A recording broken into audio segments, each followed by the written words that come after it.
Sukellusharrastus on kasvattanut suosiotaan. Esimerkiksi sukelluksen kestosta mitteleviä vapaasukeltajia on Suomessa satoja. Syvyyssukelluksen Suomen mestaruudesta kilpailtiin tänään Päijänteen vesillä Asikkalassa. Järven pohjaan on matkaa 10 metrejä ja syvyyksissä lämpötila vain muutamia asteita. Siellä on määränpää. Mitä syvemmällä tässä kilpailussa käy, sitä parempi.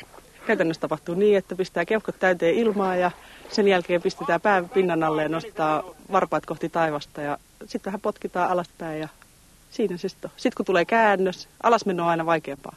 Sitten kun tulee käännös, voi tälleen pikkuhiljaa tulla ylöspäin ja hantiskella. Syvyyssukelluksen nautinnollisuutta on maakravun vaikea ymmärtää. Jos nyt ajatellaan, että tuonne 3 minuuttiin mennään, niin kyllä se sitten siinä pintaan tullessa alkaa varmasti monella tuntua jo, että niin nyt tekisi mieli hengittää pikkuhiljaa. Mutta siinä vaan täytyy jaksaa potkia ylöspäin ja tietää, että se pinta tulee siellä vastaan ja hetken päästä saa hengittää. Sukeltaminen ilman laitteita on kasvattanut tasaisesti suosiotaan. Suomessa arvioidaan nyt olevan satoja harrastajia.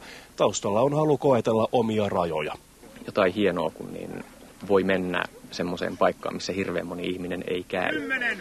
Ja samalla siitä tulee semmoinen aika hurja itsensä voittamisen fiilis myös. Että ajatellaan, että no kävinpäs nyt sukeltamassa tuolla noin ja noin syvällä. Turvallisuuden varmistamiseksi kukin sukeltaja on kiinnitetty köyteen. Siitä kilpailija saadaan tarpeen vaatiessa vedettyä pinnalle. Vedessä on myös toisia sukeltajia vahtivuoroissa.